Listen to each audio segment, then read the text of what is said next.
Took a break from college after 2 years, and at that point I wasn't sure what path I wanted to take, and I had the chance to spend 10 months living and traveling throughout our country, working in different service areas and taking on projects, and that's really where it started.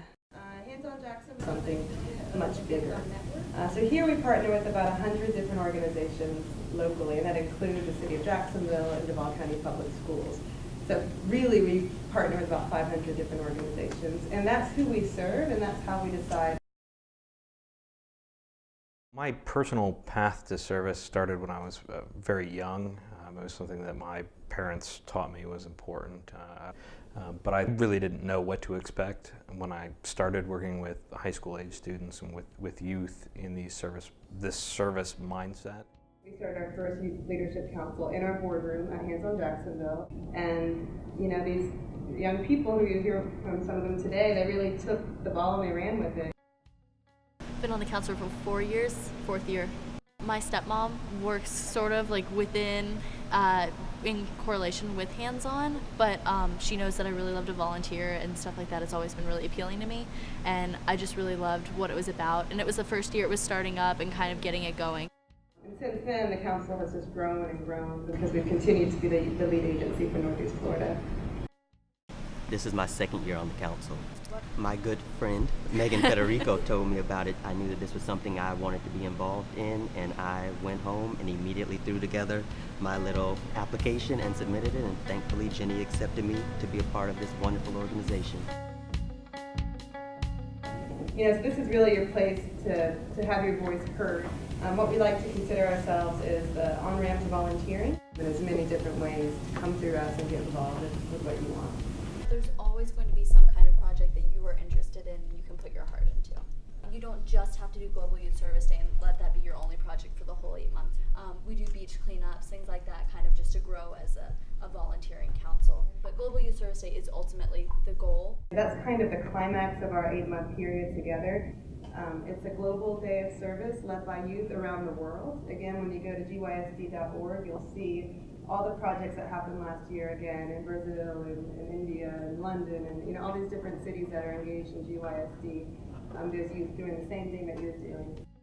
I truly got involved after visiting Europe and Paris and seeing that poverty was over there, and it just touched my heart. So I thought it's time for me to get involved locally and try to help out those around me, because I've always gone to a school, at least since middle school, that was in an inner city, and every single day that I drive to my school, I always get somewhat depressed because there's no reason that a city such as Jacksonville or the United States should have such poverty and such destitution.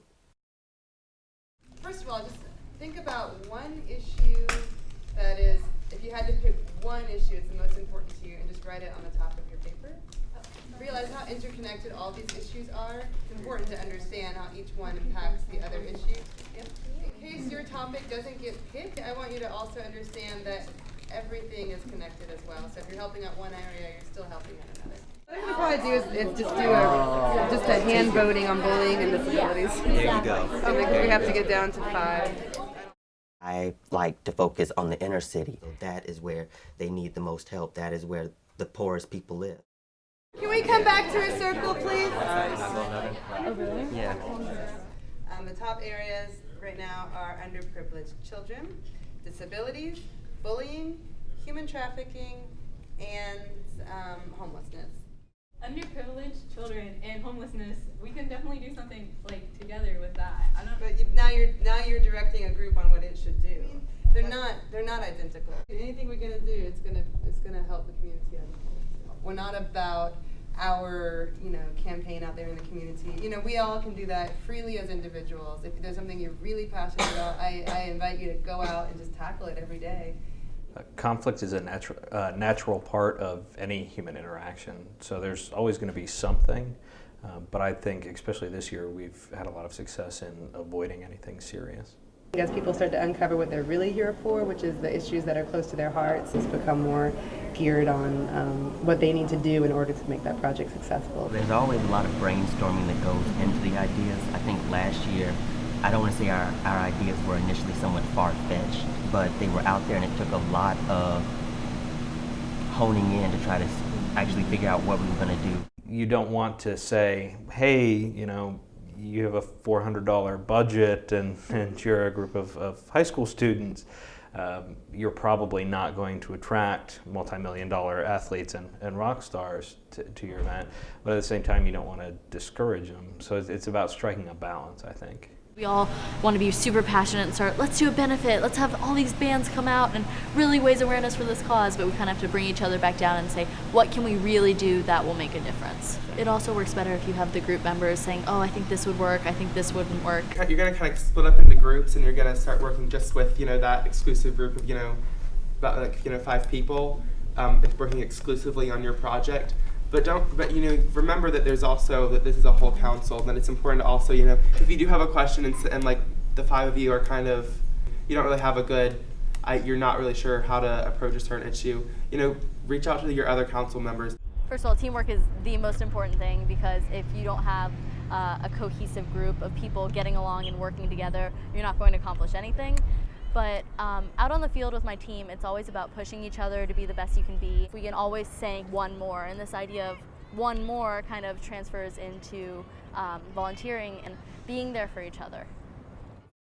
It definitely helps the way that the different individual personalities are divided up amongst the groups too. That allows for a lot of peer motivation where they keep themselves rolling. And we get to see new sides of each other. It's not, schoolwork is a different thing, volunteering is a different thing. It gives us different skills, because you can't always learn everything in school.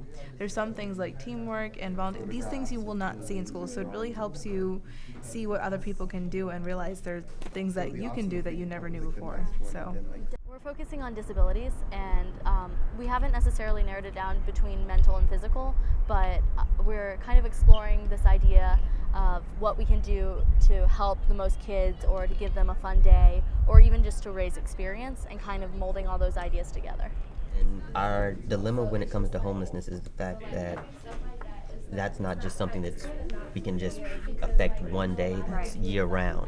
So just to go and do an event on GYSD Day is somewhat futile, because homeless need our support year round. When you get to see someone smile who maybe is in hard times or under tough circumstances, that is just a feeling that is uncomparable. The ones that are smaller and more direct in service can tend to be the more rewarding as well, because you may have 2,000 people at an event, and if you call that successful based on the attendees, that's one thing, but whose life did you touch, and what did you really do through that project? My coach told me the other day that she thinks volunteering in general is really amazing. She told me that she was impressed with just the young work that she sees myself and other people on our team and other leaders doing, that young people are finding their places in society, in volunteering and helping so much earlier than she found hers, and she thinks that that's something truly amazing.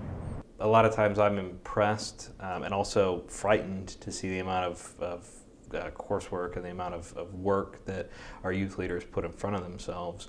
I'm convinced that some of them don't ever sleep. They don't. They're on Facebook at like midnight, 1 o'clock. When I try to take time to unwind, in the back of my head, there's this little voice saying, you should be working, you should be doing something. Everyone who is coming and comes to the meetings and consistently is there, those are the people that care and that are trying and want to make a difference. I get a little frustrated, and what I try to do to combat that is to try to call a group meeting to get everyone there, which once again draws another problem because everyone has different places to be.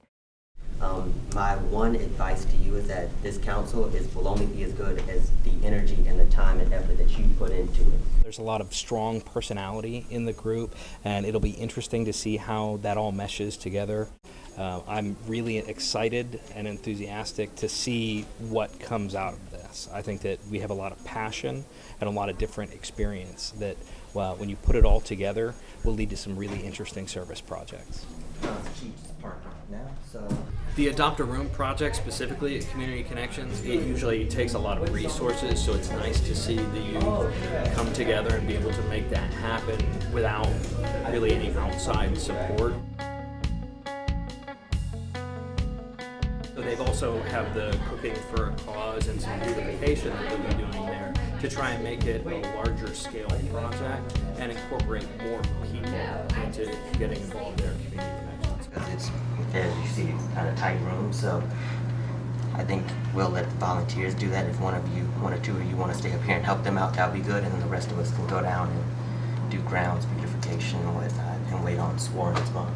Okay. Okay. This is my second year, and I just know that from my peers who have been in the group even longer, they just know that when they help out people, whether it be old or young, that they are genuinely happy and accepting of whatever you have to give them and offer them.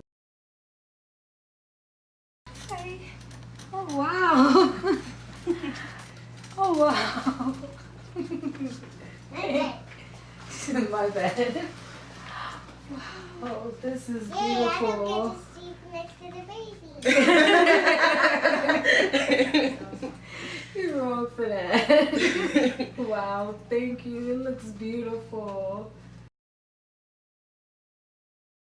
At Wolfson Children's Hospital, it was a pretty emotional day. The art therapy project definitely had a huge impact. You could see it on the faces of the children. It just really kind of like touched my heart. They really loved it. They were really enthusiastic. They were so sweet, and we had a really good time. I wish we were able to get some more photos and things like that, but because of patient privacy, we weren't able to photograph any of the children they visited. And like for some of the kids, they weren't able to get out their beds to come to it. So Shivani actually was the one that went around to a couple of their rooms and took the projects to them. There was one little girl there who apparently normally walks with the aid of a wheelchair or a walker, but she wanted to show off and she wanted to walk in to do the art therapy projects today. So with some help from her mother and from one of the nurses, she walked in, she painted like 100 pictures with our group. She absolutely loved painting with the Legos, which quickly evolved into finger painting. And she had a blast, and her smile, really it's something that I'll remember for a long time. I would ask her like, what's your favorite color, or ask her something, and she would just giggle, and she was just so happy just that I was hanging out with her, and it just really kind of like touched my heart that you could have such an effect on someone doing something so simple as like painting or finger painting or whatever. I just hope that each one of the youth realize the full potential they have and the full impact that they can have. Because we talk about things that limit them, that they don't have control of, and then watch how they accomplish these great things despite those limitations.